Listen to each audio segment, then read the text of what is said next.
Hey there, welcome to Authentically Raw. I'm your host, Jamie Berris.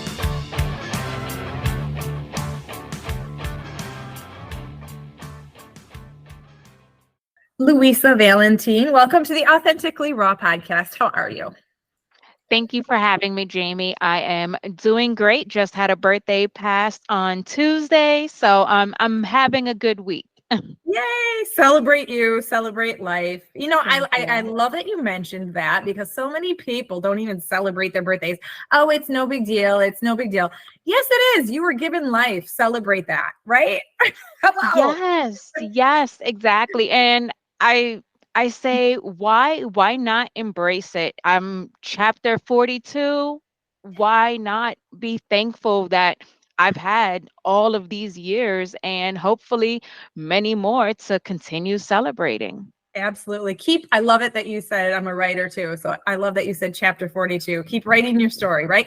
I think you ought to say novel 42 or book 42, right? Because we can fit like a whole book in 1 year, lots of chapters each year. Hey, that's a good way to look at it. Yeah. 12 chapters in each year. We complete our own book every year. Write your story well. There's my next solo podcast. I love it. I love it. You were brought together, and we're going to talk about a conversation on a topic about body image and mental health, which I think everybody in this world can resonate with, because I don't care if you're male, female, child, adult, your body shape, your body size. At some point in time, we have all felt a little insecure about our bodies, or we've had body image issues, and that is completely related to our mental health. And I don't know if many people really connect those dots. So I think body image and mental health is just a great conversation, and it's not explored as much as it should be. So that's what brought us together. But go ahead and introduce yourself, Louisa, to our audience a little bit, and tell them a little bit more about you. Sure. Well, I'm Louisa Valentin, as you have already introduced. I'm an empowerment wellness coach. I work with women who are kind of stuck. They're stuck in their space of health. They're not really progressing because they don't take the time for themselves. They don't feel like they deserve to be able to put themselves as a priority. I know you're working on a book for people pleasing, which goes so along with that because we're so busy taking care of everyone else. We want to please everyone else that we don't take the time for ourselves, and we put ourselves on the back burner. So I'm just here to help encourage, empower, and give these women the space to be able to take care of themselves, not just for their looks, but for their actual health and well-being. Yeah, overall well-being, because I think it's easy to jump over that. And especially when it comes to our health, not necessarily just our physical health, what comes to mind. And what popped up right off the bat, and I want to dive right into this. I know you have a personal story of, your own body image and mental health and things like that, personal experience. But I think that we get so caught up in physical appearance when it comes to physical health. And how many people out there, this is a personal question, everybody, if you're walking the dog, if you're in the car, wherever you are listening, the question is when you exercise, how much, maybe you just on a scale of 1 to 10, do you feel like you're doing this to look a certain way, to be a certain number on a scale, toned this, tighten that, or is it just for your own well-being? I mean, I know I need to even just little breaks, go outside in nature and take a little bit of a walk just to clear my head, get some fresh air, no matter what the weather's like. And it's strictly for my own well-being. And I'm not going to lie that of course it comes into play of, oh yeah, but you're getting that physical exercise also too, to stay in shape, to look this way, to burn calories, to do, we all have this going through our head, and not that that's a bad thing, but how many of us are strictly showing up at the gym, going to these classes, counting their steps, doing all this and that just to look a certain way. And we're missing it. And there's a big mental health issue or aspect that goes along with that. And I would love to hear, because I know nothing about your personal story. I know you just have one.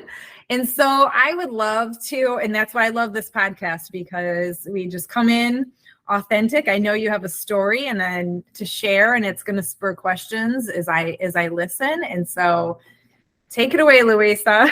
Tell us your Yes. story. Yes. One, I love that you asked that question because it's so true. Are we really moving our bodies for the sake of moving our bodies, or is it just for how we look? And even what you said really quick, and then I'll go into me directly, how you're doing it for your well being. And then you added, but I also care about how I look, etc. How about and to replace the but? Because it's okay to care how you look and how you feel in your body. So, yes, I'm doing it for my well being and I want to feel good and I want to be healthy and it clears my mind and it helps me to look better and I fit my clothes well. And that makes me feel good as well. Yes, because a well-balanced person, there is physical health, mental health, emotional health, and spiritual health. So that is part of exercise and moving our body. Yeah. You know, there's the physical side. I mean, you can clear your head, you can get centered. There's so much involved, and it really is the whole person, mind, body, spirit. I love mind, body, spirit wellness. Yes, So I yeah, love it. but I agree. I have to change that but to the and I'm doing this. Yes. Yes, yes. Now, with saying that, there was a long time where I was only focused on that but, that last part about, oh, how do I look in my clothes? How do I feel? What is the number on the scale? And I've never been obese, but I was a very active child in high school. I was on a dance team. I just did so many things. And then what happens? College comes, the freshman 15, which sometimes turns into a bit more than that. And as you continue, you don't have time to be as active as you once were. And I'm also a registered nurse. So then school and studying and pouring into other people, whether it be my patients or my family. And like I was saying earlier, I was that person putting myself on the back burner, my health on the back burner. And I was frustrated. I was unhappy. I was snapping and taking it out on other people, but in denial. I never admitted that this was why I was feeling and acting this way. It was, I thought I was fine. I thought I was able to put up this facade that everybody else was taking into account and they just thought I was happy and I was okay and I was fine when I really wasn't. And I spent a lot of that time suffering on my own because I didn't share my concerns, or if I did, it was, pretty blase, like, oh, I should go to the gym, I should work out, I should eat better, but never putting that into practice because the people that I was around, since I was also pouring into them, if I were to do that, what would that do? That would take time away from them. And that didn't really put them in a space to want to say, yeah, you should go ahead and take care of yourself, especially because, like I said, I wasn't obese per se, but I was on my way there if I would have kept on the track that I was. And it's crazy that it was something that would appear so superficial that helped me turn everything around. I remember looking at this picture one day. It was a holiday picture, I believe. And besides the fact that I didn't like the way I looked in my body, that I didn't hide the way that I normally would, but my face. And I looked sad. I looked unhappy. And it was like, am I really fooling anybody? I am obviously I wasn't fooling myself.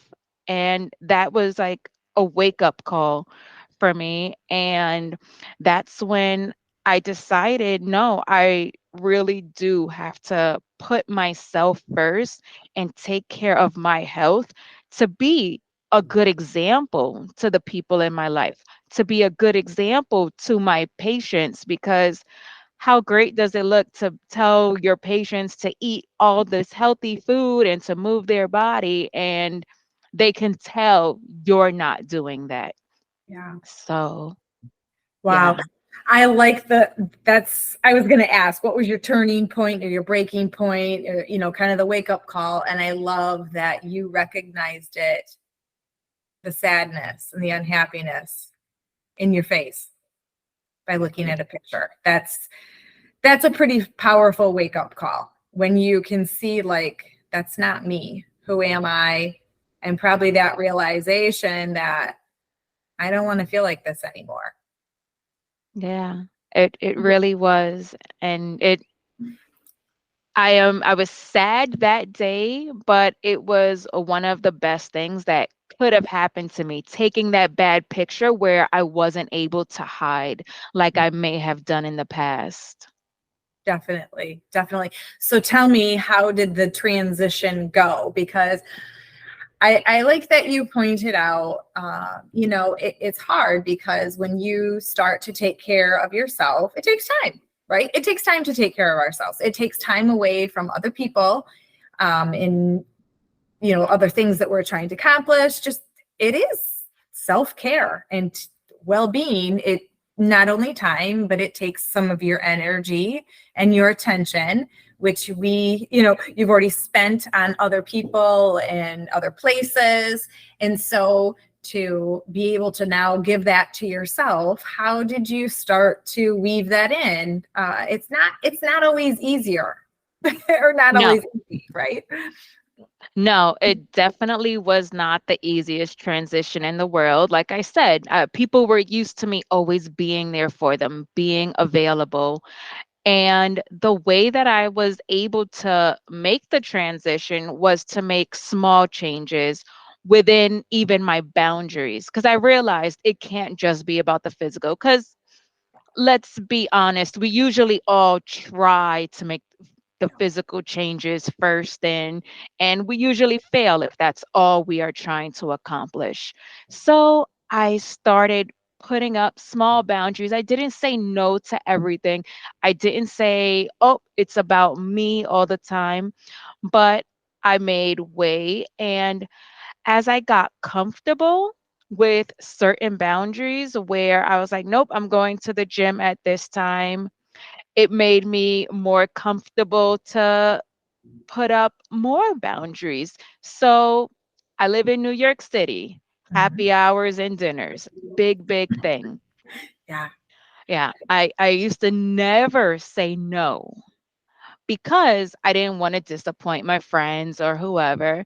And then I was able to start saying, maybe not this time, and make other suggestions, other things we could do.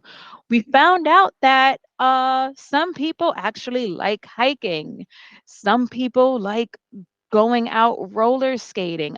I am one of those people. I'm one of the rare people that enjoys running. So I don't get many friends to do that with me, but I've been able to get them to try other things that weren't centered around food and drinking or just sitting watching a movie or something, but stuff that was active. And of course, I would still go to some of the happy hours, some of the dinners. So it wasn't an all or nothing for me, because I still wanted to keep my social circle, especially the people who were good for me. There were some who weren't feeling it at all. They didn't like these new lifestyle changes and they kind of dropped off. And that's okay. I wish them well in their journeys in life. And my journey has just taken me in a different direction. Yeah. I love the happy hour example or analogy because I like to use that one too. And it is easy just to go show up for happy hour, have a drink, have some laughs, whatever. It's yeah, right.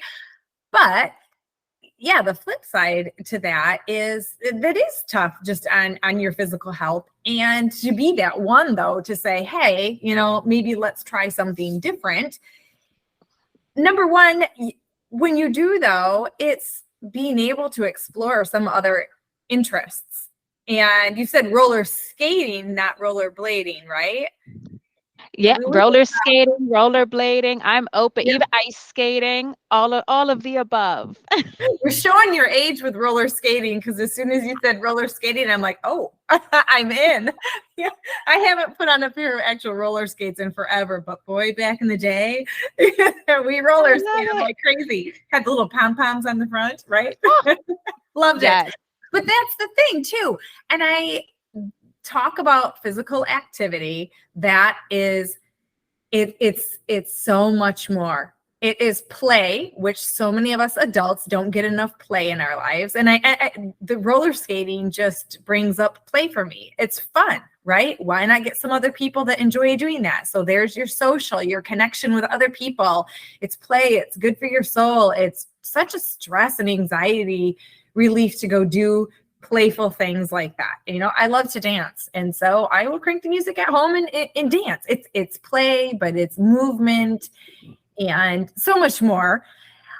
One other thing too is I picked up on when you're at the happy hour example, moving away from that, you're discovering some people like hiking, some people like, all these different things. And it's a great way to explore different things with other people that you probably would never explore on your own. But it also can get you out of a situation, an environment that maybe isn't the best for you to be in all the time. Because what happens at happy hour when you're continually doing that? Maybe if you go with coworkers, there could be, gossip or just complaining about what's going on at the office. It turns into, I'll just say it, like a bitch fest, right? And that is, you do that over and over, and it almost becomes like a habit, whether you contribute or not, right? You're still there. You're still, what's the word I'm looking for? It's like you're still guilty by association, but you're what it's doing to the inside of you for your overall well-being and mental health isn't good either. So to even just step out of that box and have some boundaries, like, okay, maybe you work with the most positive people and it's always laugh and fun, but still you're just, getting out of that box and working the physical activity into our life in a way that just isn't centered around diet and numbers and focused on what my body looks like. It just opens up the doors, like you said, for trying new interests, experiencing new things, and connecting with new people. And I think the more we age, we go through these phases where it's just easy to connect with people. If you go right out of high school into college, you connect with people in college, or you go into work and there's maybe some people you connect with there. You're a young mom and maybe you connect with, your kids' friends' parents or things like that. And we go through these phases of life though. And I think a lot of times around middle age, and especially with empty nesters or kids, you have kids that are maybe middle school, high school, they're kind of more on their own. You reach that age where all of a sudden it's like, wait, I have to go find new friends and new connections. But I don't even know what my interests or hobbies are anymore because I gave them all up because I was always working or taking care of my family or doing these other things. And there's a lot, self-discovery came up for me when you were talking. There's like this whole next chapter. Speaking of your birthday and chapters and stories of lives, right? I'm working all this in today. But no, there's a whole new chapter, a whole new story out there in your life that just kind of came off like a light bulb for me when you talked about happy hour and ditching that and the roller skating and the hiking and what it could open up. It makes me think of the rage of pickleball right now. I took some pickleball lessons a few years ago, right before COVID hit, and I really didn't get much into it after that, but it's the same thing. I've been itching to get back out there and play pickleball and find some people to play pickleball with. And it opens up a lot of doors for so many things. Yes. Oh my gosh. Right? I absolutely love that. And especially what you said about it turning into play. Because when we were kids and we were active and we were doing all these things, we weren't thinking about the calories and what we were eating and all of those things. We were just trying to have fun. And like you said, we lose so much of that into adulthood, the whole adulting thing where people think all you can do is eat and drink for fun. But like you said, you love dancing. And I do the exact same thing. I'll turn on music and I'll just pump it and dance to my heart's content. But there's also dance classes, there's Zumba. So, yeah, there's ways for us to find those people that connect with the things that we want to do and that we can do and that we enjoy doing. If Mhm. the social circle that you have now does not and will not, and they're not open, because you can always put yourself in that place. And I also really like what you said about how when you're out, you're drinking and maybe with coworkers and the complaining factor, because that's often what happens. It turns into a vent session. Yeah. But when you're doing something active that's building up your endorphins, that's not where your brain goes. Those happy, feel good hormones don't make you think about the problems that you're having at work, complaining about your husband, your girlfriend, your kids. It's like it's encouraging and it brings those happy feelings, and we all deserve that. Right. And I think too, even just, I love that we landed on the happy hour thing, and that was just completely organic and random. But it is, like you said, I mean, that can be very just discouraging, doomsday. You're just stuck in these problems, rehashing the same things over and over. Why not put ourselves in an environment where we are, feeling empowered ourselves and just getting empowerment from other women? I am all about empowering other women. I'm just all about empowering. And my whole podcast, I start thinking about that too. It's like, I'm a coach as well. And I laugh because I'm like, my whole podcast is kind of turned into empowering other coaches. And every so often I'm like, but I'm good with that. Like, I love these conversations. I love empowering other people. It makes me feel good. It's just who I am. It brings that out. And when you're speaking, it's that same thing. When you get out of, and it really is, it's a habit to get stuck in these same old patterns that, even going back to the picture, you looked at the picture of yourself and it's like you're happy or sad. I mean, I don't even think we need to dig through our phones and look at pictures or old photo albums. Go look in the mirror, or maybe go look at a picture of yourself. When's the last, and not the selfie with the filter and the blah, blah, blah, it's like, but just start really noticing, maybe it's just a visual picture of yourself in your environments over the last month, wherever you are. And if you were to have a picture that wasn't posed and wasn't smiling, what would you look like? Would you look inspired and purpose-driven and empowered and ready to go find some new experiences and do things that really fill you up with life, so that you are spilling that life over to other people? And it does bring me to think about too, so many of us put this stuff on the back burner because, we don't give ourselves this gift. We think it's, it's ingrained in us that we're selfish if we take the time and the energy and put this attention into just going out and playing. I mean, I'm an adult, I got to be home. I got to be at work. I have to do, right? And no, there is time, there is time. And the more energy that you put into that stuff, you will have so much more energy for all of the other things, in our life, calling for our energy and our attention. It's so important. And I love that this just has turned into an empowering conversation, because It is. It's how can we, number one, start with ourselves? How can we empower ourselves to take control of not just our physical health, but our overall well-being? Because Yeah. it can be like putting it on the back burner. It's easy to do that. Yeah. And it's a bad habit. It's a bad habit. Yes, yes. I believe every habit has its counterpart. Yeah. And you, one, have to take notice of what the bad habit is and think, how can I flip this? How can I change it to make it work for me instead of against me? So for some people, that's being on social media. For if we look at our phones, some of us have Mhm. 8, 9, 10, maybe even 12 hours of screen time, where you could take some of that time for yourself to do something that feels good for you. And just being gentle with ourselves, because we're often super critical and say, oh, I failed again, or I didn't do this, or I need to do that. And it doesn't have to be that way. It can be, okay, this was not successful for me. What can I do to make myself successful?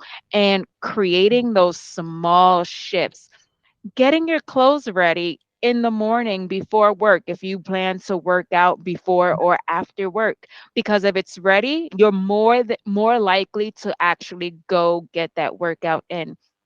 When I started, I was going to the gym. I committed to the gym for 10 minutes. And if I went to the gym and I really did not feel it, then I would leave in 10 minutes and not shame myself for it. I'm like, oh, I kept my commitment. Good on me. 10 minutes is better than 0 minutes.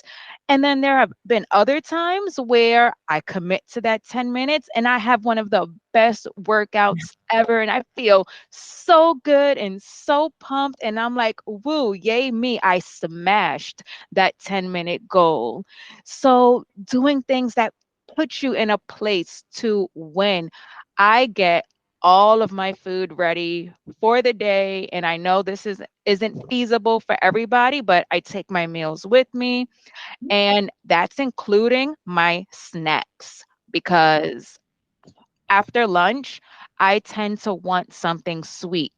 So I have a banana right next to me. I have my orange and I have a banana to eat after we are done with our conversation, because I enjoy it. Now, if I didn't have that, maybe I'd want to go out and get a candy bar or just something that doesn't make me feel as good. Not because of the calories, but think about it. When we eat crap food, how do we feel? We Yes. usually feel sluggish, or we might get an energy burst and then we crash. Mhm. So that's why setting yourself up for success is so important. Right. And I think so many people, it's hard because we get stuck in these patterns of, like now it's a habit for you to bring your food, bring those snacks. It's always there. And it takes time to develop that habit when we've had a pattern or a habit in the past that it's 3 o'clock. I'm craving something salty or something sweet. I deserve it. I'm tired. I'm going to go get it. And you get into that pattern, and it does. And sometimes you're not even necessarily craving it, but it's a pattern. It's a habit. You just do that. Right. And so it takes time to break that pattern.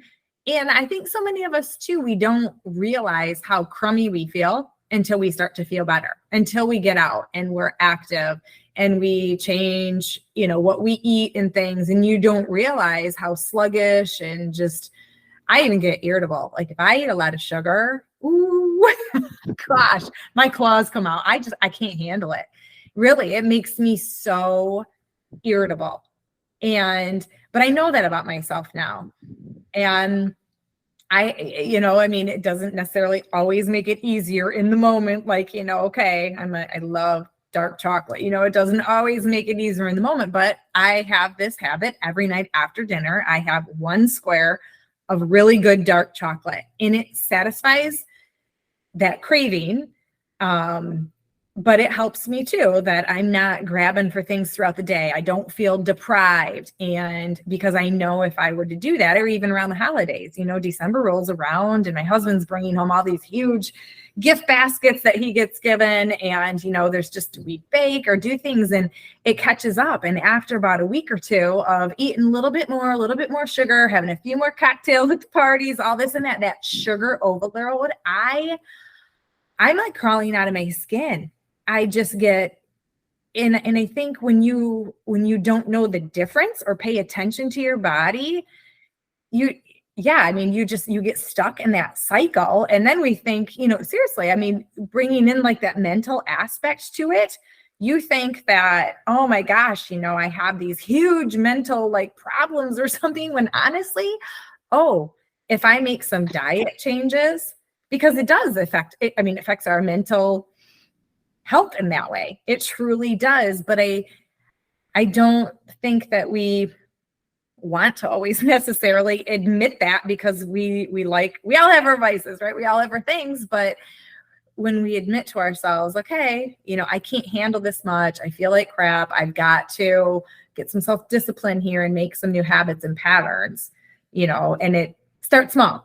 I like to start small. I like that you said that. It's those small little changes, that lead to big results, and giving yourself those little treats, is huge too. Definitely. Yes, exactly. And along with what you said about it being difficult, it is. Nobody is saying you need to go again from 0 to 100. Like you said, small changes, big results. So, one of the other things that I suggest is, instead of taking something out of your diet, add something in that's healthy. So, okay, you don't eat vegetables, add in a vegetable, add in a salad, add in something that is going to nourish your body. I like to say food is fuel and motion is lotion. So, yeah, and that just keeps you feeling good. And then we kind of get a little bit of that happy rush again, and it makes you want to add on something because you didn't put too much pressure on yourself to do everything perfectly. And it starts becoming that habit. So now you're adding in a salad and it's like, oh, I don't have as much room for the potato chips that I was going to have. So maybe you have a smaller bag or you have a little bit less. You split it up into 2 days instead of all at one time. And again, just those small shifts just continue to create this wind tunnel of Yeah. effects, and it's like, oh wow, I can do this. Yeah. I didn't believe in me, but when you make small goals, nothing huge, you you start to keep Mhm. promises to yourself, and you see that you are dependable. You can count on your own word to yourself, because we're so good at making promises to other people and say, oh, I promise so and so, so I have to do this, I have to commit. But what about the promises that we say to ourselves?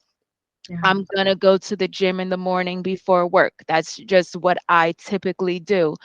And if I'm breaking a promise, not because I have something else going on that's stopping me, but because I just brushed it off, then I don't feel good. And then I don't trust myself. Mhm. And that's the thing. We want to be able to trust ourselves, because if we really can't trust our own word, how can we expect else to? Exactly. I like that. It's just the breaking the promise to yourself. I like that spin on it, and just telling you, so I'm not going to break my promise to myself, right? And I even thought too, when you were speaking, it's a good little list to come up with all the promises you want to make to yourself, right? And having that list right down there, and then you can look, how am I doing with that? How's that going for me?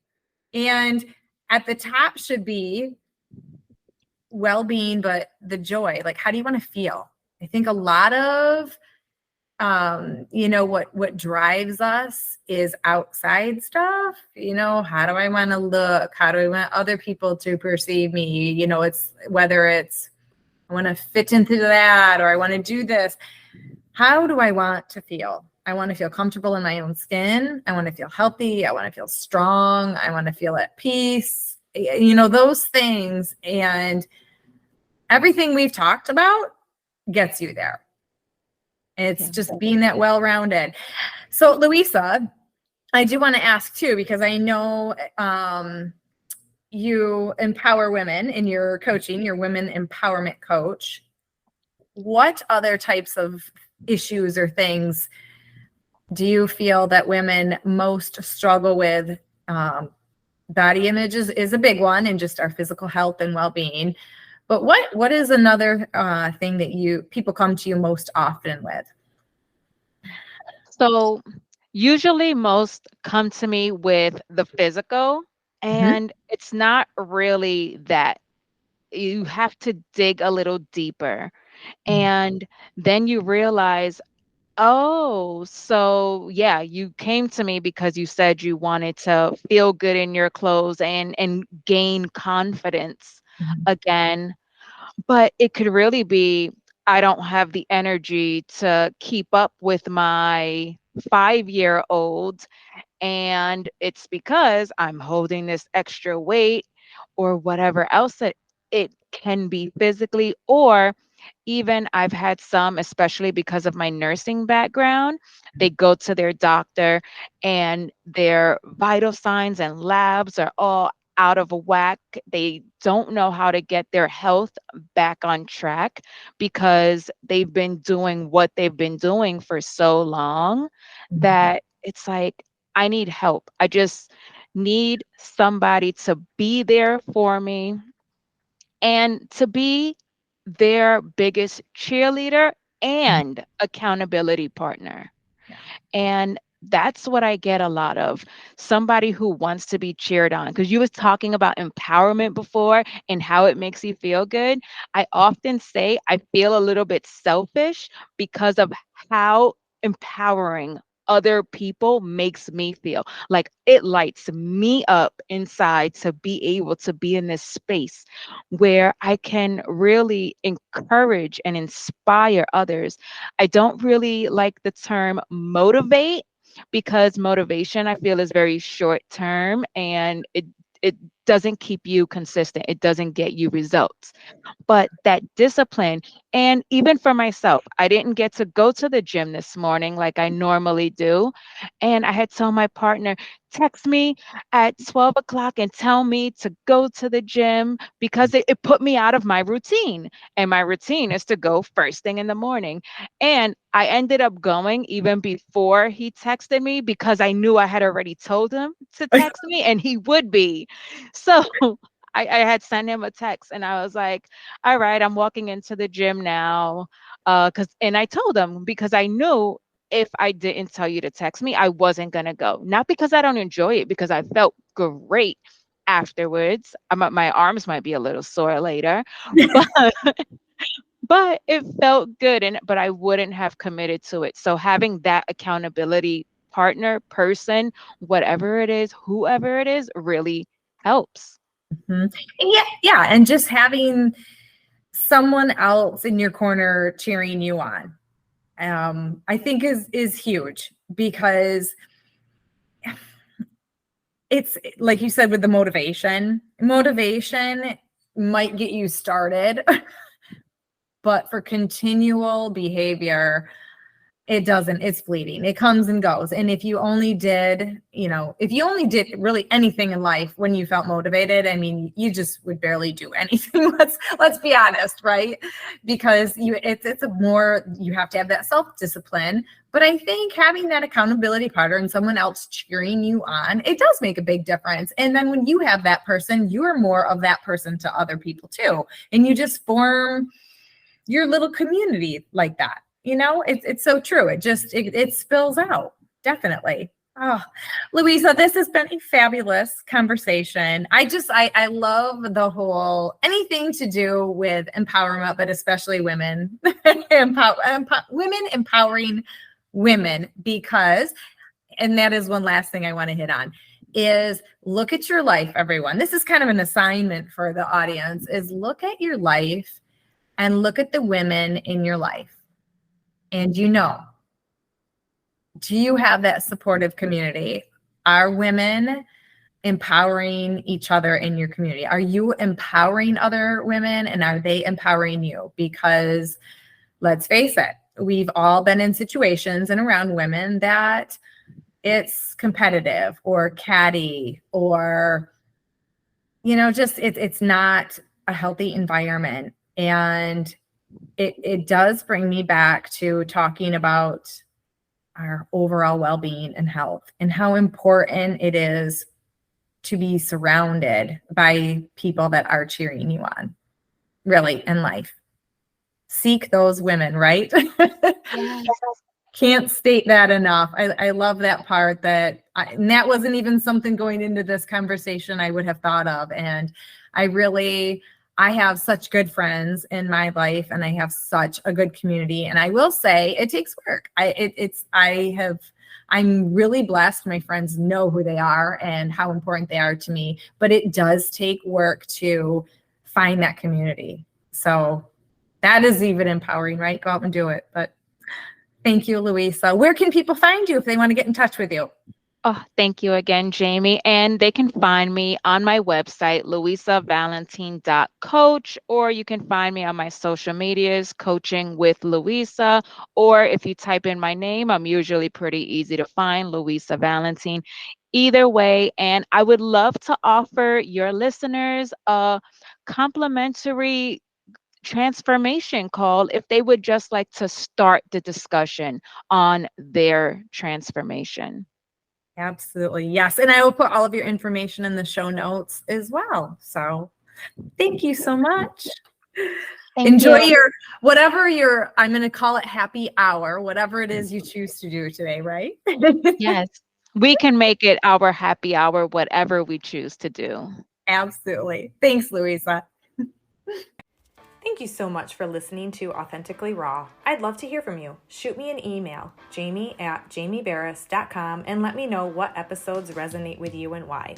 Are you a people pleaser? If so, I need your help. Please, I'm writing a book about people pleasing, titled The People Pleaser's Guide to Pissing People Off, to improve your relationships, especially the one you have with yourself. And I'm looking for personal stories of how people pleasing has impacted your life, or sucked the life out of you. Maybe people pleasing has held you back, caused you to feel resent, regret, anger, powerlessness, or just plain exhaustion. Let me know how it's impacted your life. Who knows, maybe your story will inspire my writing and grace the pages in some shape or form in this handy dandy little guide. Also, if you enjoy the Authentically Raw content, please support the show by following and leaving a review on Apple Podcasts. Simply scroll down through the episodes and you will see where to do so. Want to learn more about life coaching? Head over to my website, jamieberris.com, and check it out. You can also follow me on social media at Jamie Berris for lots of inspiration and empowerment. One last thing, I'm rooting for you. Be real, be raw, be authentic.